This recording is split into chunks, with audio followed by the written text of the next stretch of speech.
Ezana ngoli kambu ya mafuta. Soki onction ya Yesu Masia. Ezali kola mutu na yo. Makambo ebele kokota na vie na yo. Okomituna est-ce que vraiment nazobika na kati ya bénédiction to nakobika na makambo mosusu. Mais lokola biso to tambolaka penza selon bapa ya Yesu Masia. Donc bénédiction ba fait to solo la ki mukolo wana. Eza ya malamu penza ngai na ndimiki bénédiction to solo la ki récemment nga naza na kati. Aujourd'hui c'est un jeudi enseignement, un jeudi il y a analyse. Pourquoi je dis ça? Parce que émission Oyo, surtout il y a Lelo, et ça la vraiment émission Oyo et puis ça kabiso occasion ya koyekola. Pe ya koyeba le lenge nini okuko vanda na subasement nini oko telema na mitu na kayo na vie na telema kesika nini. Parole à likolo to parole penza ya parole. Alors ce que oyebe siko vandi okomi tungisa te okoninga na pété. Aujourd'hui je suis avec le collège mondial pour la dimension intégrale de l'homme. Simplement, collège de Jésus-Christ. Le jeudi passé, nous avons eu le temps de parler sur la bénédiction. Batu, bengaki, batunaki. Surtout, on s'est dit, bon, bénédiction, papa le dit bénédiction, ce n'est pas tout le monde qui a le droit de bénir. Alors, aujourd'hui, je suis avec le pasteur Steve Kassongo. Je dis, papa, que Dieu vous bénisse. Merci beaucoup, Papa Baki, bonjour. Bonjour, bien-aimé, maman Patricia. Pasteur Karel Panda, que Dieu vous bénisse. Amen. Pasteur Karel Panda, Pasteur Karel, aujourd'hui nous allons parler sur la polygamie, mais avant de côté bon la polygamie, nous allons 2 minutes pour te rappeler nos 6 jours, tout ça qui n'a bongo semaine passée au moins 2 semaines nous m'avons dit yango, ba question mususu ya ke uti musika pa bande ko baza penza musika na mboka Allemagne, ba lobi boye. Pasteur ba pesa biso signification. Il y a c'est le supérieur qui bénit l'inférieur. On a question à Liboso. Deuxième question, Balobi Boye. Dans les églises, on nous demande de bénir les pasteurs.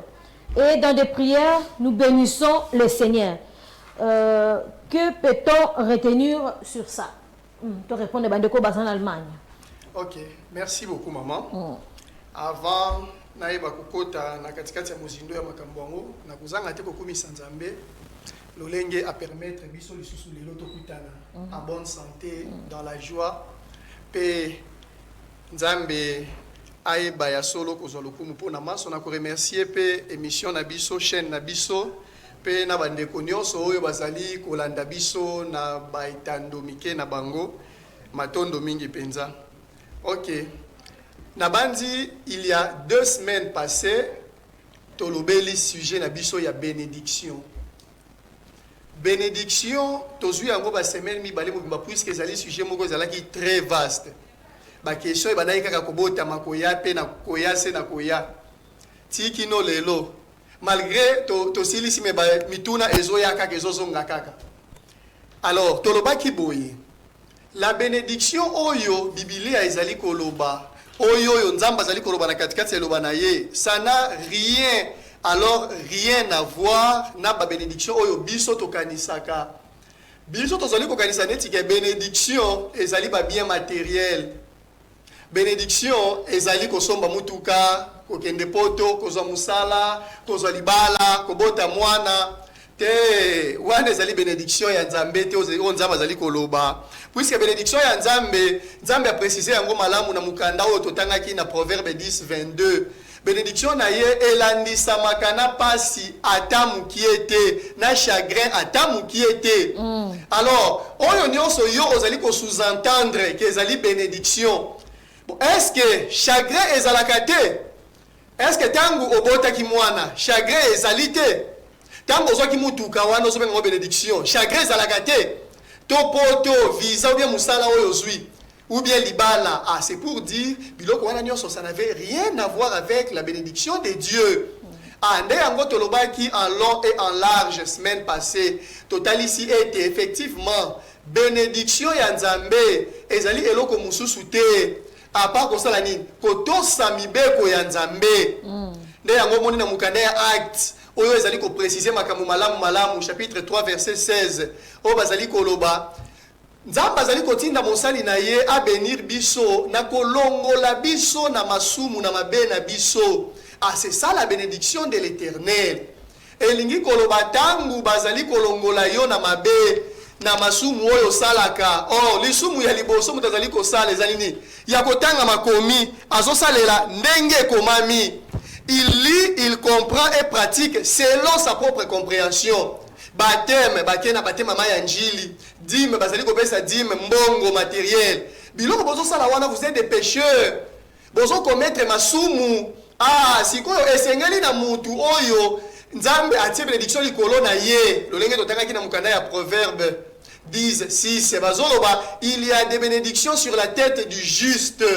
Ah, yende mutu esengeli ya abada ko bénir yo, c'est-à-dire alongola yo na mabe wana. Ala kisayo ke liloba na Nzambe ezalaka nzoto te, ezalaka nde molimo selon l'esprit de Dieu. Baptême, ça n'a rien à voir avec de l'eau physique, mayanjili ya piscine, non. Dime ezambongo te oyo kendaka kopesa kawana, non. Ah, wana tozali ko bénir yo. Maintenant, question batuni ya wana yoki, batuni balobi boye.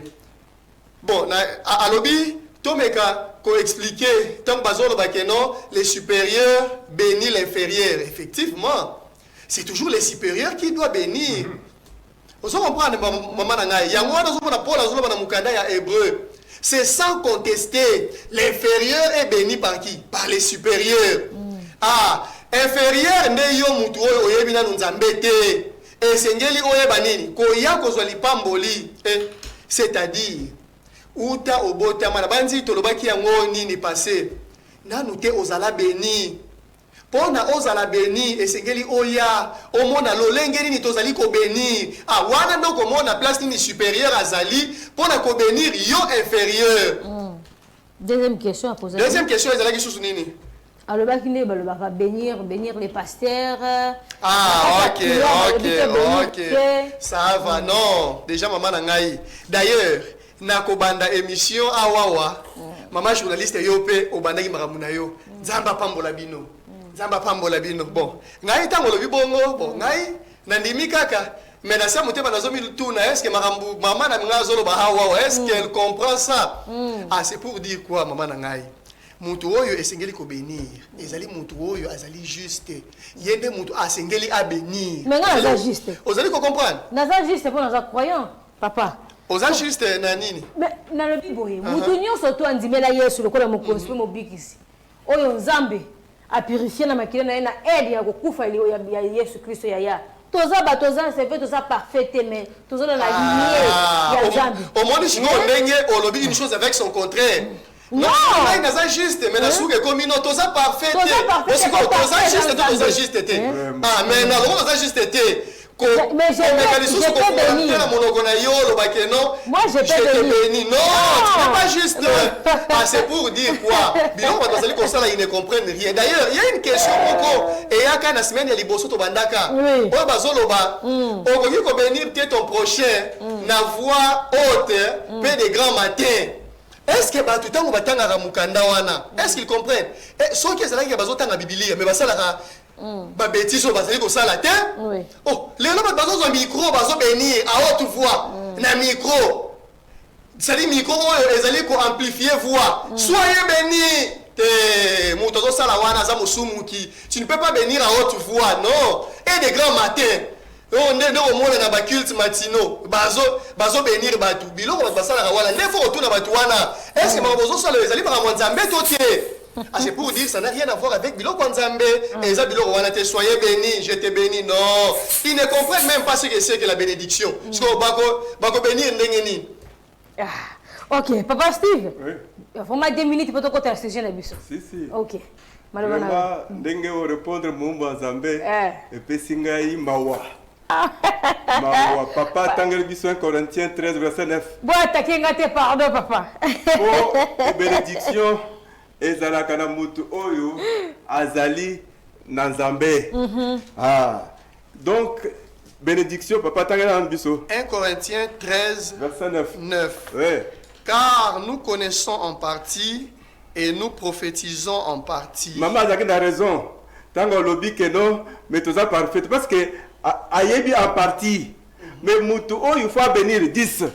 Deux Moutouans, il faut bénir, oui. Mais quand ce qui est parfait sera venu, ce qui est partiel disparaîtra. Non, ceux qui ont yebi makamazam bendam, mususo yebite, oh, vous allez parfait, vous allez motozo bunda bunda. Yo, koko bénir te. Parce que bénédiction de Christ. Christ, dans le Christ, il y a les trésors de la sagesse et de la science. Donc, trésor nyonso, oyo mutoza nango besoin, et ça dans le Christ. De boyebi ya sagesse en Zambé, boyebi ya maye na makanisa en Zambé, nyonso il faut za katikati na yo pose et ko bénir ba oyo bayebite les inférieurs. Ezanangoli kama mafuta, ce collège mondial pour la dimension intégrale de l'homme. Nasina mesana déjà. Les femmes vont dans bango ngapela comme mire. Basa bongo na veni Funa numéro 49, commis de Kinshasa, référence croisement Bokassa Funa. Et puis na commis à Matete, 3e rue des bonhommes numéro 125. Et commune à Matete toujours na quartier Kwenge numéro 54 bis, référence arrêt mosquée. Kuna pena Kimbanse ki baza bongo na arrêt Bel Air chez Moleka. Na Monga Fula baza bongo na avenue Volcan, arrêt Munongo.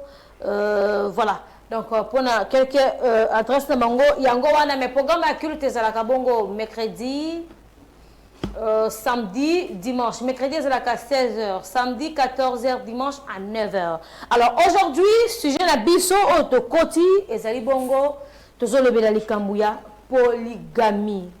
Est-ce que polygamie ezali vraiment malamu pona mutu azala nango wana mutu na liboso?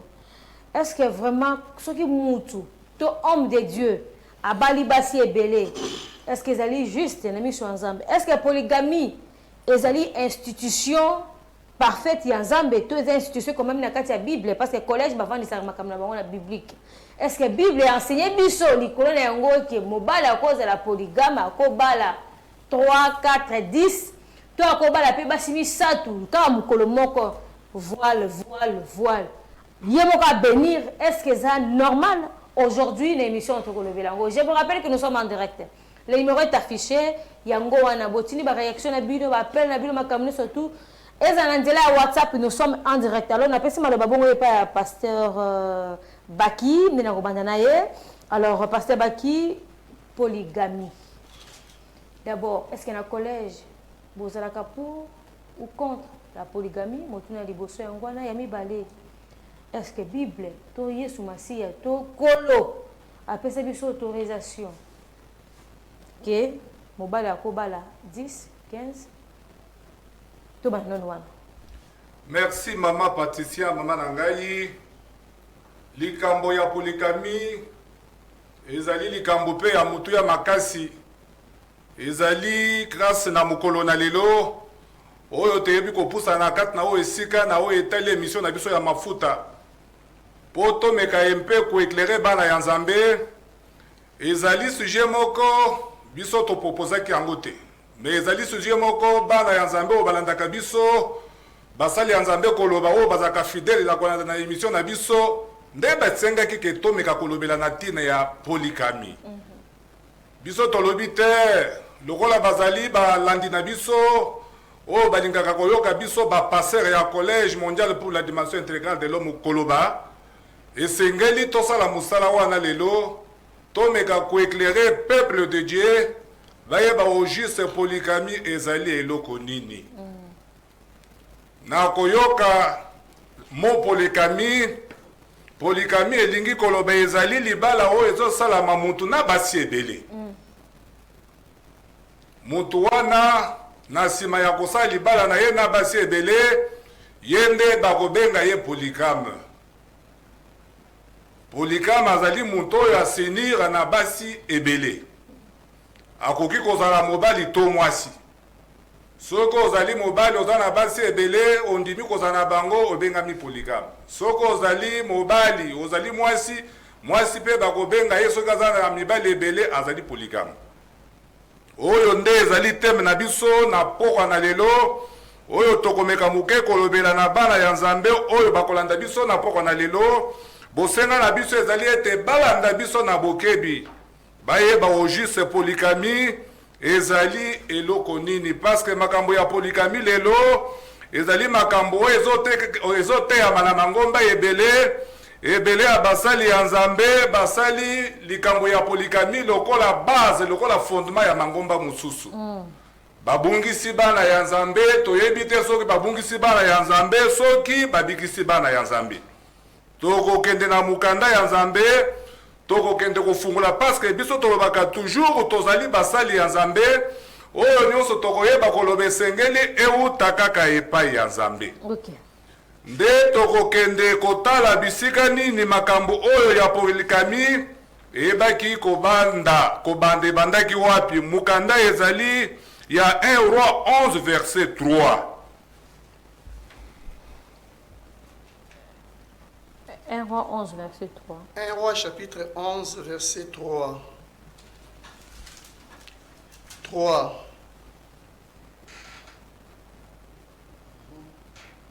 Ce fut à ces nations que s'attacha Salomon, entraîné par l'amour. 11 à 3. Il eut 700 princesses pour femmes et 300 concubines.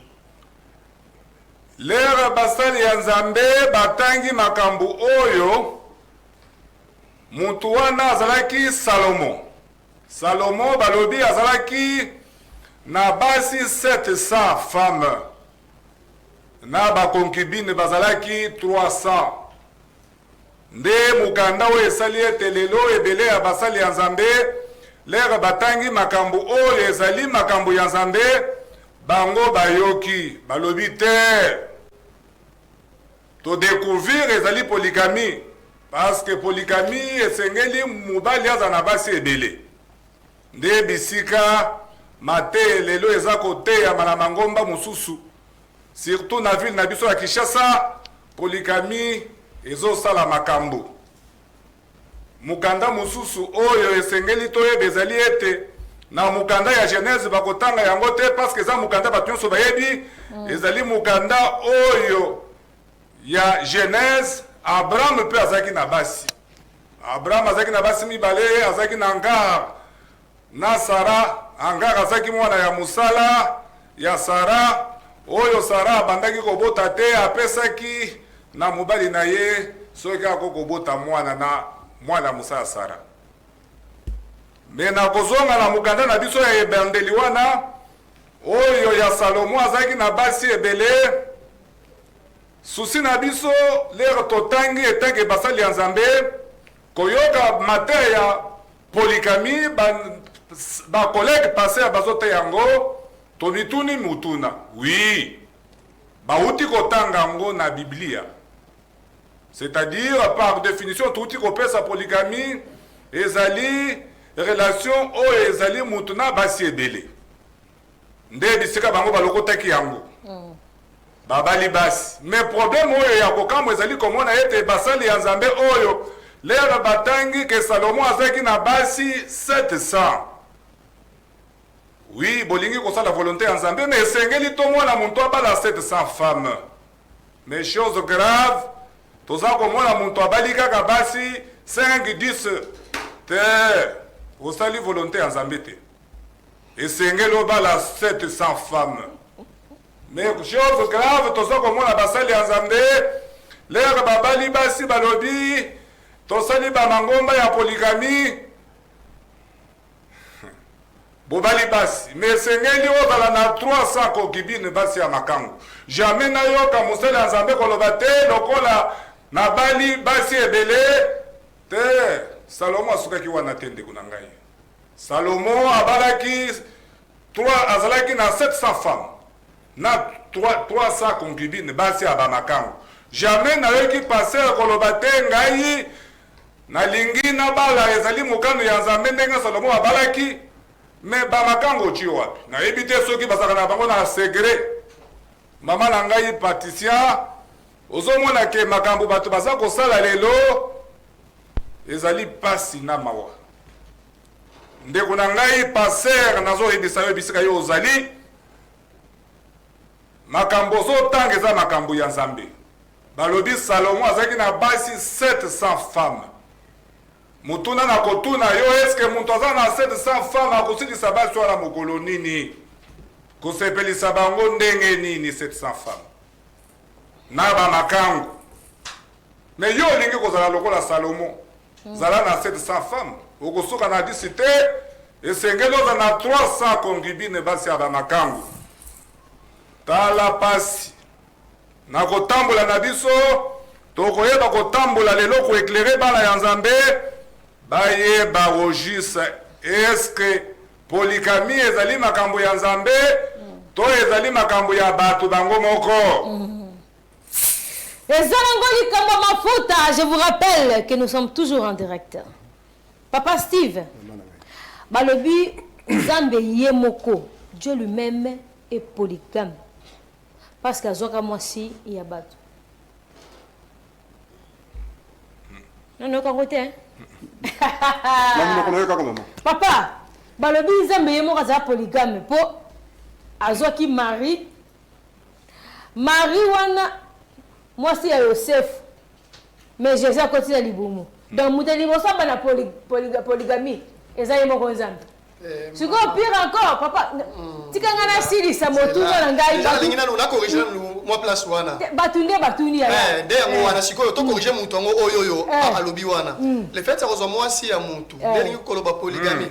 Définition ya polygamie ni koloba mobali moko azali na basi ebele. Mais kasi azu nani te? Bana bi polygamie bana ina pa Yesu yemo. Wana batu papa tina tanga ya motu na ya batu papa. Bon, sili sana comme ça pour na to. Sika motu le uti musika pa batu. Bana bi polygamie bana ka pa Nzambe yemoko. Abali sabiso epa ya ba. Na stupina wana. Mituna de kebele papa. Toke. On a besoin na mituna wana. OK. Balobi d'abord polygamie à solo et banana no et pas yimoko. Nzambe. Vrai ou faux? Mama nangai na sepeli mingi parce que bato amwikili lelo bamoni Nzambe camarade na bango. Oh. Makambo na bango bakomi ko créer makambo na bango bati yango likolo ya Nzambe. C'est pourquoi tango mumbo Nzambe auti koloba awa tango balobi makambo ya Salomo yango nde ebebisi mokili oyo. Salomo abali 700 na 300 concubines. Mais okomona bato batelemeli batelemi po ke église na bango bato babala basi ebele balobaka makambo ya concubine te.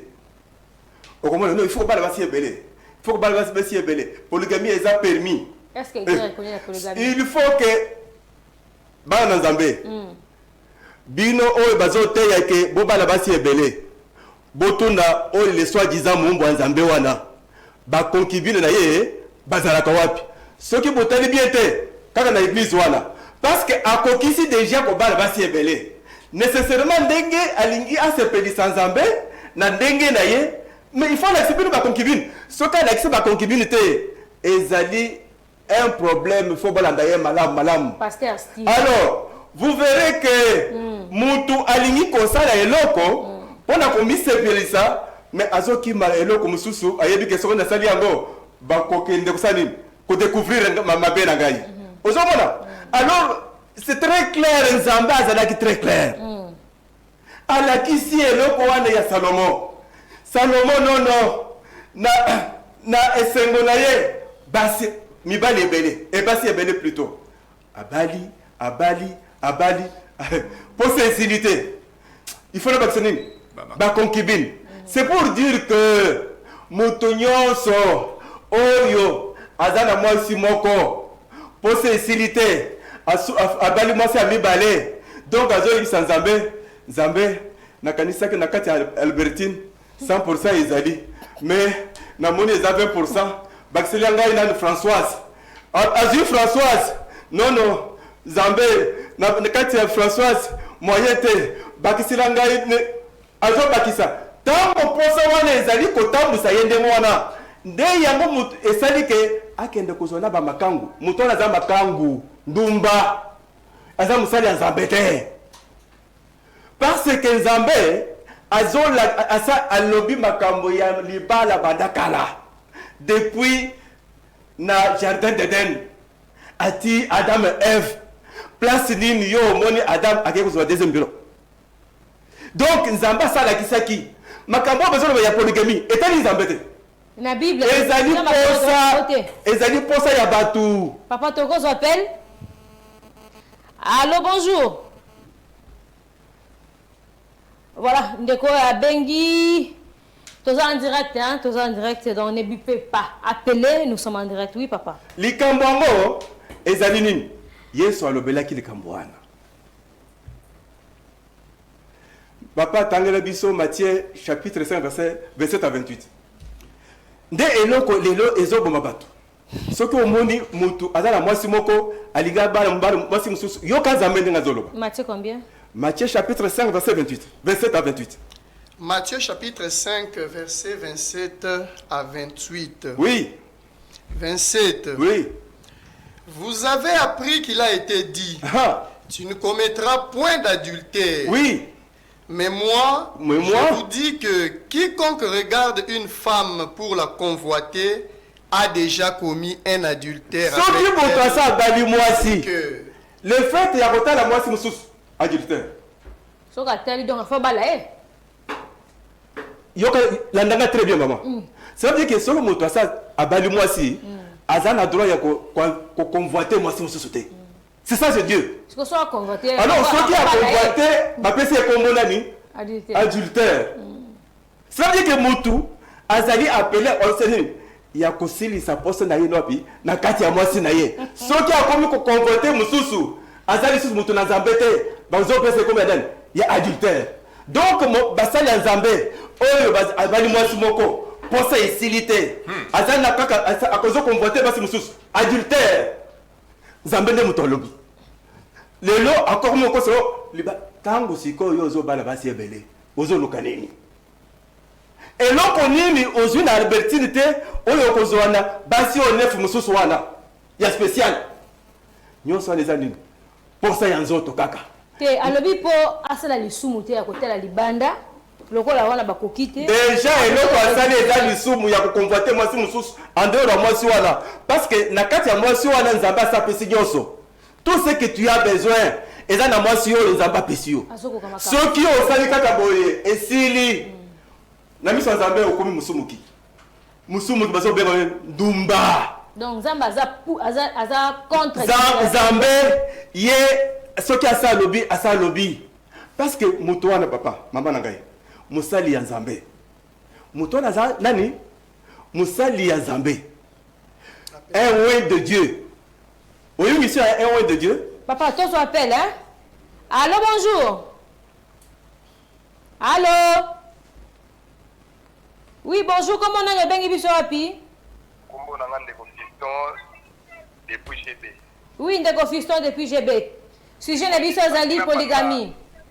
Na ina bandana ndeko na yedi polygamie ndenge papa na biso alobi yango malamu mais ina rappeler que polygamie evandi na Abraham te mais polygamie evandi na Genèse chapitre 4 verset 19 les mecs même dans qui nous parle de bosses à des femmes la joie pour polygamie te mais il y a peut-être moi l'espace polygamie evandi et puis Abraham a tiré la combat à des femmes te avec qui nous parle de Sarah Sarah Zobotate, nde Sarah kotindika mwana musala na ye epa ya Abraham, bongo Abraham abotika, bata kosala libala ni testimana ngo bakubenga na ye. Eza pe na pensée la yango. Soki na zongi pande kwa zali na droite na yo, bali kombo te boli kuzenga na resana na bango dele. Azolo bela ki mwana Nzambe songa za béni, aki ko traverser les difficultés par rapport à verset à petit à proverbe. On a pasteur Karel. OK, c'est la bénédiction. Azo verset à Marc chapitre 10, le verset 30. Place Jésus, notre modèle. Oyo aye koteya, biso c'est la terre pour la biso. Azo toyebisa Pierre boye eza na mutu moko te asika nyonso ya ye alandinga tant que azwa bamapambola tant que sonso bapambola alobiki avec la persécution po persécution na mpona ezoexplike nini atika kokosa bana nzambe po soki oza mwana nzambe andimaka teke okozala souffrance te quand alashe okobela okomona badifficulté kokoma me nzambe azala mpona kobundela kuke soki satan aza te bitumba ekozala pe te lokola satan azali akokisa toujours bana nzambe donc peut-être ça mais naza contre bato bazalaka bapolygame. Merci beaucoup. Merci beaucoup Ndeko depuis GB. Merci papa. Voilà.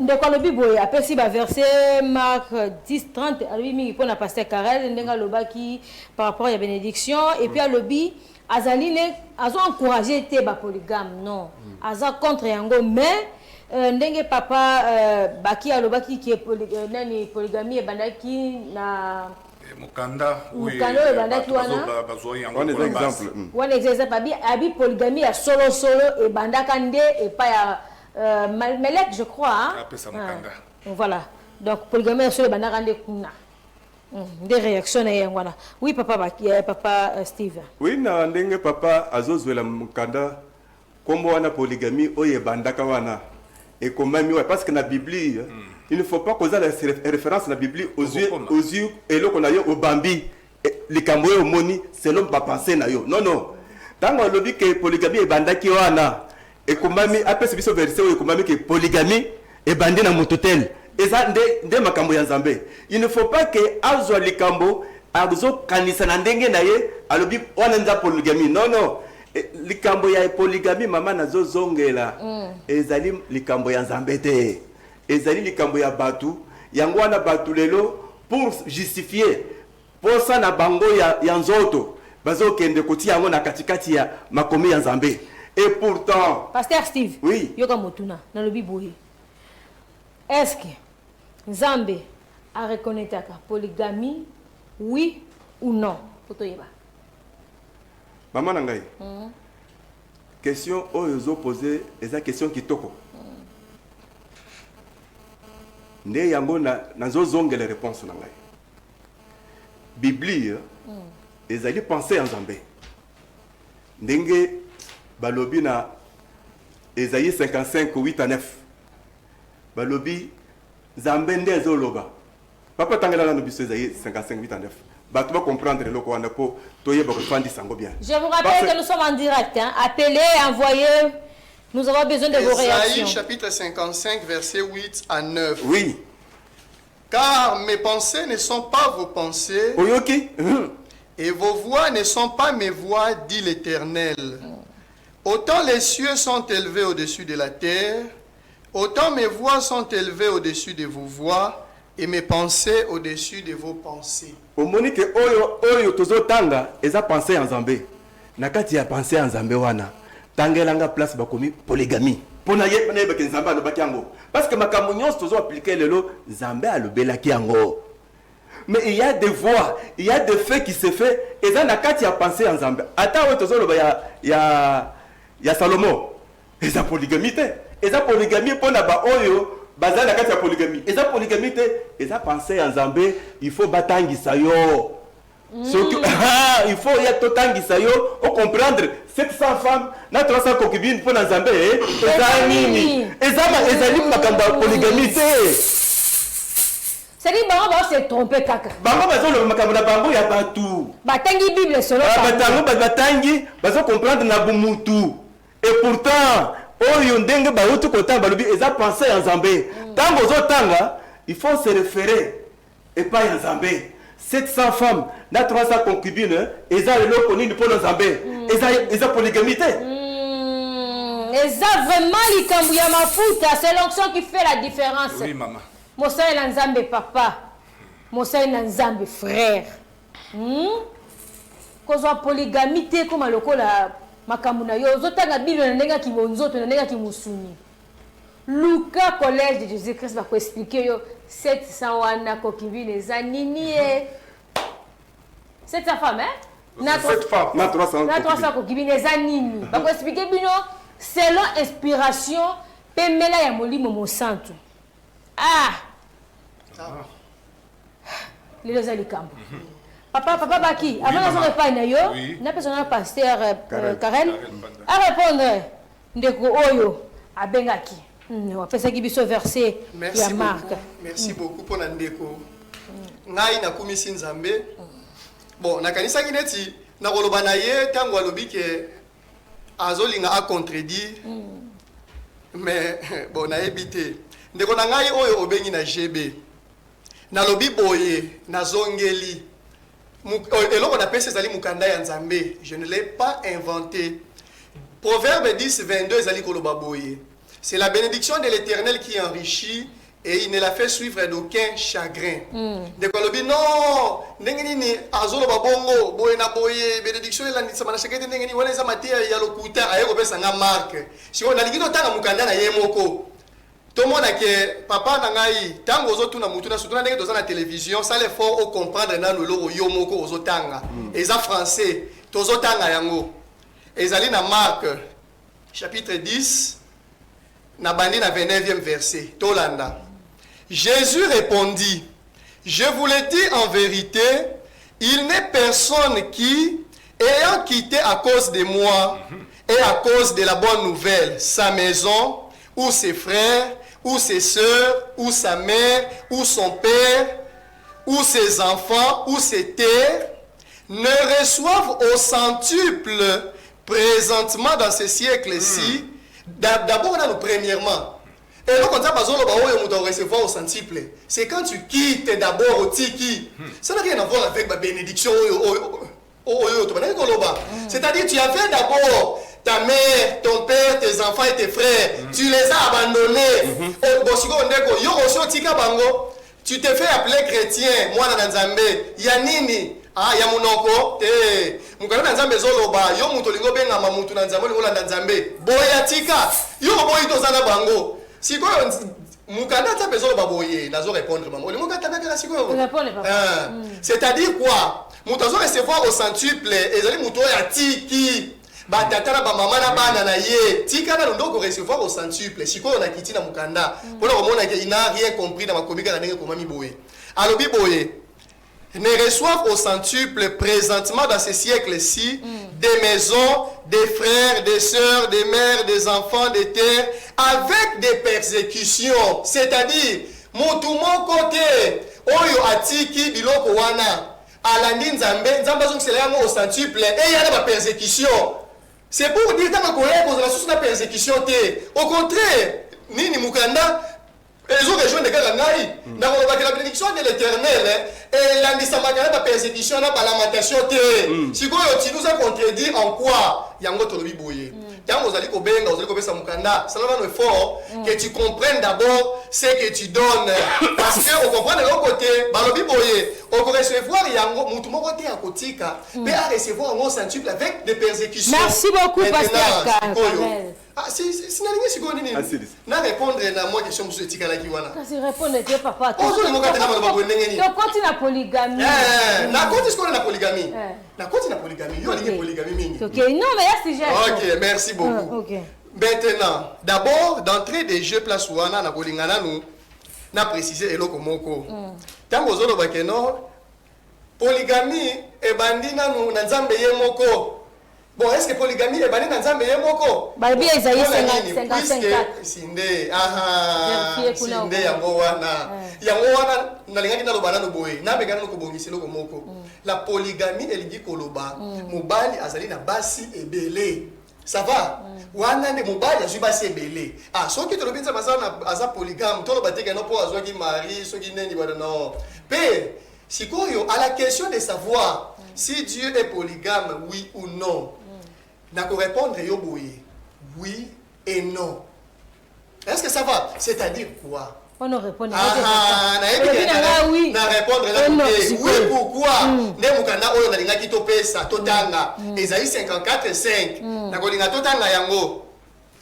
5e verset. Balobi boye. Car ton créateur est ton époux. L'Éternel des armées est son nom et ton rédempteur est le Saint d'Israël. Maman nangai. Bible ezolo baboye. Mokeli na yo ndazali mobali na yo. Oh, biso nyonso awa nani mutu akelaki biso? Nzambe.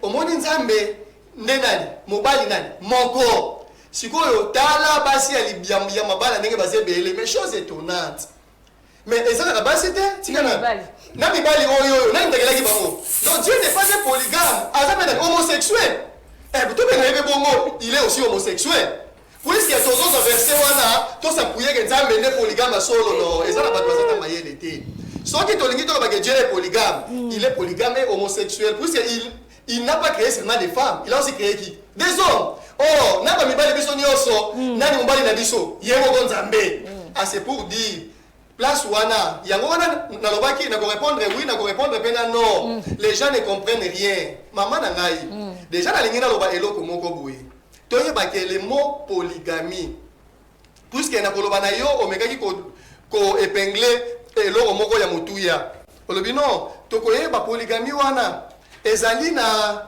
nini biblique recommandation biblique ya tote na lingaki to mekana ko so précision la polygamie le mot polygamie ou polygame n'existe pas dans la Bible est-ce que ça va maintenant il y a maintenant des gens oyo à cause ya ba désir excessif na bango ba posa na bango ya nzoto oyo atondaka te qui bon permettre là peut-être le terme puisque tozali na plateau qui ndumba na ye oyo abandaka na yango kala nde ati tango akomi mosali na nzambe ki ndumba na soko kaka te kotika yango ale kotika nakende kokimela na kati ya bibilia nde sikoyo akomi kozwa ba exemple ya ba personnage cité dans la Bible lolenge bango bazwaki basi ye basali nini asakroche wana ona subasma d'ailleurs Abraham pe azwaki nini basi mibale nani bazwaki boye mama nanga soki tolobi nanu kaka tolandaka sina Bible yango ndenge komami totanga ndenge batu wana bazolaki basi wana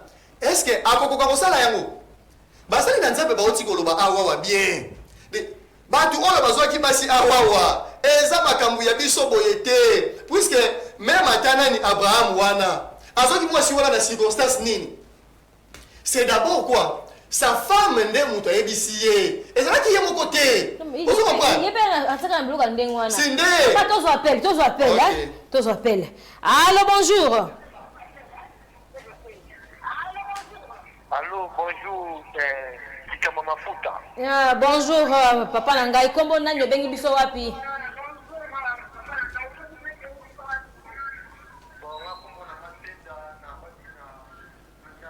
volume Masamba, oui.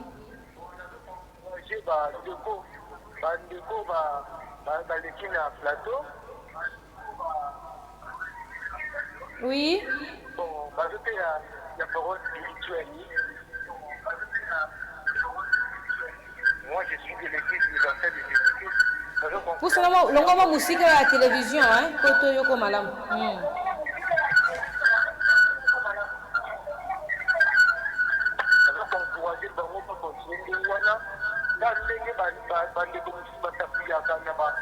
Abraham azalaki na basi mibale. Or la Bible nous dit que dans Galates 4, verset 22, va dire que Abraham, les deux femmes wana sont des montagnes. Comment est-ce qu'un montagne, comment est-ce qu'un homme a pu au bas de la montagne? Non, c'est que Bandeko va faire la vérité. Merci beaucoup.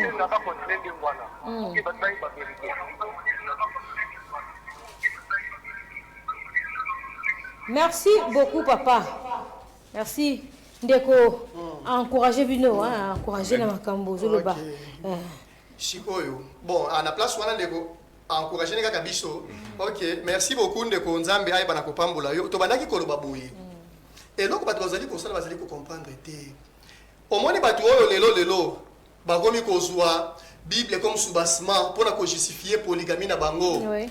Bato wana eloko bazali ko sala wana eza ata makambo Nzambe te pe eza juste baposa na bango ya nzoto nde ezali kotindika bango. To bandaki koloba boye. Même ata soki tolobi tozwa ba exemple biblique oyo place bango basakrochaka ke mutu tela zalaki na basi ebela salaki boye. Okomona ke basalela makambo lolenge ekomami te. Soki olingo zwa effectivement comme soubassement Bible kasi landa bien ndenge esalemaki yango tolobaki boye soki tolobi tozwa l'exemple kaka nanu ya Abraham mwasi oyo azwaki premièrement c'est la femme nde ayebisaki ye kende kozwa mwasi wana azwaki ye mpe na circonstance nini mpe en plus ce n'était pas seulement nani mwasi kaka nde bandaki kotinda Abraham na couple na bango non après babanda mpe kozala kokaba mpe na mwasi na ye bon yo moto ozoka na exemple ya Abraham eke non azalaki na basi ebele aussi okaba combien na basi na yo wana aussi okaba combien puisque Abraham donnait sa femme apesaka na Pharaon apesi mpe ape tala kuna na bato nini na kati ya Biblia donc pasteur oza polygame frère oza polygame ozaka mwasi na yo mpe okabaka mpo osala la parole puisque c'est écrit puisque Josué 1:8 bazoloba que celui fait de la loi ne s'éloigne point de ta bouche médite-les jour et nuit afin d'agir fidèlement selon ce qui est écrit. Soki esengeli soki ya solo yo oagisaka fidèlement salela lolenge ekomami sikoyo même ata exemple oyo basali na nzambe bauti kopesa awawa ya Salomon il a eu 1000 femmes c'est-à-dire 700 basi légitimes boye na 300 makangu yo mutu oyo omoni keno te ngai nde nazolanda Salomon koma kasi na 1000 tondima yo ezali kama mafuta papa Baki. Tous appellent comme ça, nous avons un pain na yo. Tous appellent, allô, bonjour. Bonjour, maman. Oui, papa, bonjour. Comment on a bien biso wapi? Comment on a frère on a bien partir à machine à la Pascal. Oui, bande comme machine de pesi bino mbote. Amen. Si je n'ai vu ça polygamie. Nalimina tout la ndeko. Baso yokayo. Nalimina tout la ndeko. Soki possibilité d'aller à répondre à un mot na on a une Moïse azalaka na basi boni. Moïse hein? Oui, le libérateur. Moïse azalaki na basi boni. Et na circonstance ezalaka ka ko mabongo ezalaka circonstance nini? Merci. OK. Papa Baki, nana ko répondre mutu na wana. Moïse azalaki na basi boni. Bon, maman nanga. Répondre, papa. Oui. Papa. Oui. Tu appelles, tu vas répondre. Ok. Allô, bonjour. Oui, madame. Oui. Ezanga une commission de péché béni la benga kina mikapo réclamer petit bar papier singa. Ça satisfait la. Oza satisfait la réponse na bangote. Oui, papa o ata na gauche na yo alobi boyi. Nga na zozo makani na ngai mo la tira kata. Moi je ne suis pas pour la polygamie. D'ailleurs, il faut nous retenir que mon polygamie dans la Bible n'existe pas. La personne qui est référence dans la polygamie, la Katia, on a battu ma bande polygamie dans la Bible, et bâti dans les mecs, dans Genèse chapitre 4, le verset 19. Dans le bas qui était que, dans le bas qui était que, non, je n'ai pas pu me passer à moi. Et les deux femmes, il y a Abraham, il y a une explication dans le bas, la polygamie, qui est polygamie, dans la Bible, qui est réalité à ma femme, on a pas de problème avec nous, nous avons pas les têtes, nous avons fait des choses, il y a des petites lumières, il y a des critiques. On a une décoration parce que d'abord dans la droite scénario. Si à ce qui concerne la bénédiction, on a pas de comprendre. À ce qui est clair, quand on dit que mon côté plus pour aller pour hériter les sensibles avec la perfection, c'est ça pour dire, avec la perfection, c'est que nous pas de prix aux gens là, tout le bâtiment qui passe des réalités. Déjà dans la Kangomba, il y a un pays à Ghana qui fait quoi dans la vallée, là bas montagne. Donc il faut maintenir comme depuis les deux femmes et les points avant, nous explique les deux peuples, la maison d'Israël et nous la seconde nous les versions pour l'église. C'est ça. Parce que ce qui est ça va passer, on est dans votre pays là, ça va faire la polygamie. Vous voyez que Philippe est comme ça, c'est le cas au Canada, on peut la polygamie, ça fait le cas. Merci beaucoup. Merci. Alors, réponse d'abord, il y a Makamboteli Moïse. Bateau Moïse, il y a Bassi Boni. Oui, maman ngai nalinga na loba boy. Nayebi que tozo loba awa batonde bazana matoite ya koyoka. Lelo bato bafandeli makomi. Bozo komaka ba père exactement belé na ebité to continuer ba père to bloquer nan. Bato bafandeli makomi. Attends, on a suka comme ça. Na ya ba suka. Bloqué. Na ya ba suka comme ça. To pe misa. Allô? Oui, allô, bonjour, Massamba, volume. Oui. C'est moi musique à la télévision. On sera retour. il y a l'obaki émission là bien bien dans la maman. Sauf que c'est plus difficile passer. Nous avons des filles qui hein, on dit pour ça m'appelle pour dire maintenant un message, en tout cas comme ça bah on va sur par l'intérêt sur plateau, pas si c'est librement. Là, maintenant bon ça là bah tête, donc nous avons c'est sur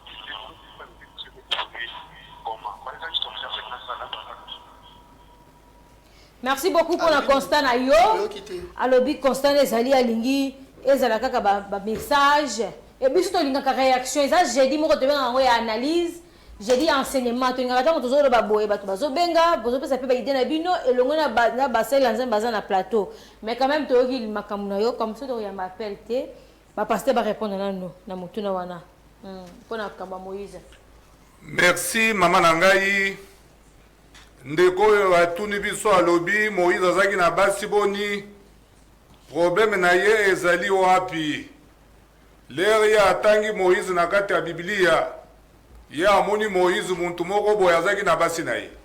2 Corinthiens chapitre 5 16. 2 Corinthiens chapitre 5 verset 16. 16. Ainsi dès maintenant, Kobanda sikoyo, soto makambo ya Nzambe, oui. Nous ne connaissons personne selon la chair. Toyebi muntu mususu te na lulenga ya nzoto ke Moïse azalaki na basi boni ndenge ndeko na biso autu kotu na biso. C'est-à-dire soko otangi na kati ya Biblia balobi Mose ezali muntu ya nzoto te nde susi na biso etanke ba collégien esengeli muntu aya toyebisa ye Moïse ezali nini. Na kozonga na mukanda na biso oyo likambo tozaki na yango ya polygamie problème ezali wapi lelo. Matthieu 22 verset 29. Matthieu chapitre 22 verset 29. 29. 29. Jésus leur répondit. Yesu amoni batu kotanga polygamie kobalisa bandimi ebele basi oyo ya nzoto Yesu alobi nini papa? Vous êtes dans l'erreur. Bazali na kati ya kobunga basali ya Nzambe nyonso bazote ya polygamie parce que Abraham azaki na basi mibale, Salomon azaki na 700 femmes na 300 concubines bazali na kati ya kobunga. Papa Touké. Parce que vous ne comprenez ni les Écritures, ni la puissance de Dieu. C'est-à-dire, ndeko nangai passer soko zali musali ya Nzambe ya solo. Ndeko nangai soko ufunguli Biblia ezali liloba ya Nzambe, makanisi ya Nzambe ekesala makanisi na biso batu. Pona biso batu toyebi basi. Nilokola makanisi ya Nzambe ekesena oye ya biso batu. Soko ufunguli Biblia etanke serviteur de Dieu.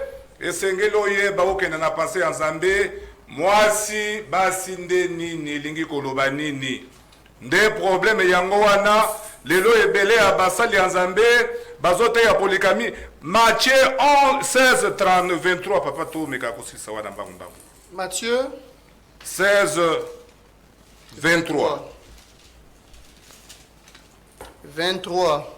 Mais Jésus se retournant oui. dit à Pierre. Arrière de moi Satan. Arrière de moi Satan yo mutozote ya nakati ya polygamie ozoyidiza na bandimi na yo baya baba la basi osali polygamie base fondement ya mateya na yo. Arrière de moi Satan, Satan azali papa Touké. Arrière de moi Satan. Oui. Tu mets en scandale. Oui. Car tes pensées ne sont pas les pensées de Dieu, mais celles des hommes. C'est-à-dire, soki Nzambe alobi makambu ya Salomon azaki na basi ebele ezali makambu ya pensée ya Nzambe. Mais tala na pensée no ya bumutu lero tangi Biblia lokola oyebi makambu ya Nzambe te obandi kote ya batu bala basi ebele ezali makambu ya Nzambe te ezali kaka pensée no ya bumutu posa na yo ya nzoto. Posa na yo ya nzoto peut-être kokuyi kozala kutimi ndengo kolaki oza na posa ya kobala basi ebele lokola mwasi moko osepelaka na ye te esengeli yo bala basi ebele ezali makambo ya nzambe te ezali pense no ya bumutu esengeli soko otangi bibilia lere nyonso banda koluka mpo na nzambe basi nde nini oyo Salomo alinga kobala Salomo ye nde nani parce que Salomo ezali mutu ya nzoto te esengeli oyeba Salomo parce que 700 femmes ndeko na ngai il faut mona que ezali impossible pour mobali moko akoka 1000 femmes tala susi na biso etake basali ya nzambe esengeli lere nyonso tozosala na bana ya nzambe bayeba makambo nyonso wana vraiment tokosilisa sujet te nayebaki yango malamu tokosilisa yango te tuka tokozwa temps parce que balobi boye nazoyeba te biso awa namoni pasteur Steve alati alliance na liboko wana lolenge ape nalati me bandeko mosusu namoni bazolata awa balobi boye awa papa bakitalaka bien awa na mosapi oyo mpo mosapi oyo nde elakisaka mobali na nga ye wana ezali mosapi oyo bajuif balaki balataka soki obi mobali na ngai donc mobali na ngai mpe ya biso ya ngai mpe ya biso oyo tokosolola ngo jeudi lelo na kati wana po na bo okotela polei mobali na ngai mpe ya biso voilà tokomi na suka tokosolola ngo jeudi papa napesa juste une minute parce que nous sommes vraiment arrivés à la fin on est déjà juste oui maman na ngai nalingaki nasunga baninga parce que bazoloba polygamie mais Paul aza na polygamie kitoko oyo bango bazolobela kutu te papa atangeli biso 1 Corinthiens chapitre 7 verset 36 oyo polygamie wana nde polygamie ya kitoko ifale basalaka yango te mpona nini 1 Corinthiens chapitre 7 yoka polygamie wana oui 36. Si quelqu'un regarde comme déshonorant pour sa fille de dépasser l'âge nubile, soki mutu omoni ke mwana na ye akoli ere ya kokola ya kobala eleki oui et comme nécessaire de la marier, parce que il faut que babala ye qu'il fasse ce qu'il veut, asala oyo alingi il ne pêche point, azosumuka te qu'on se marie. babalana na mwana na ye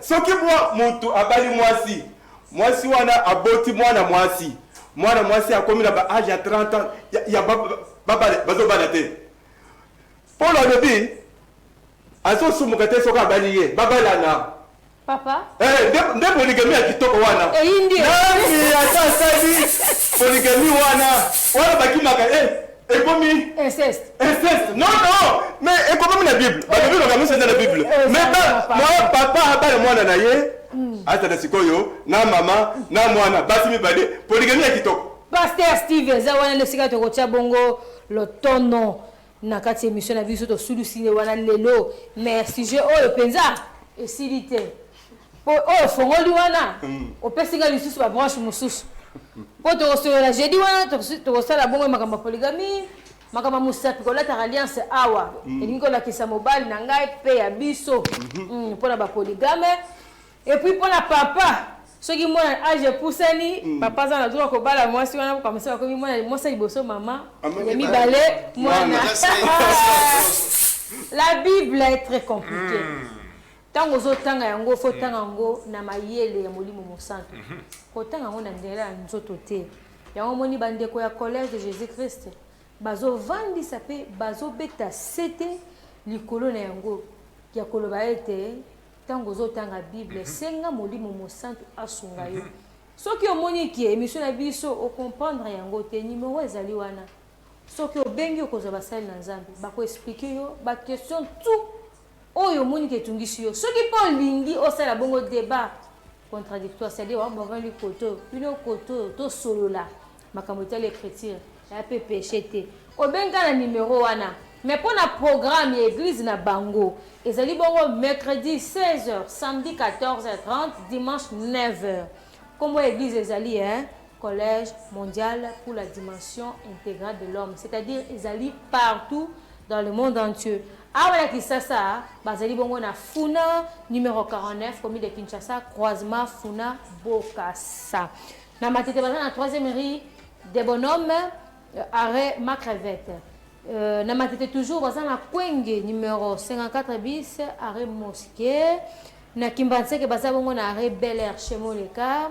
Na Monga Fula bazana bongo na avenue Volcan, arrêt Munongo.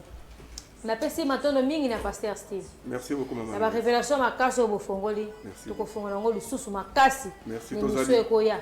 Papa Baki. Maman Nangai. Matono mingi Papa Baki. Merci Maman Nangai. Pasteur Carré de ça mituna mususu yaki wana.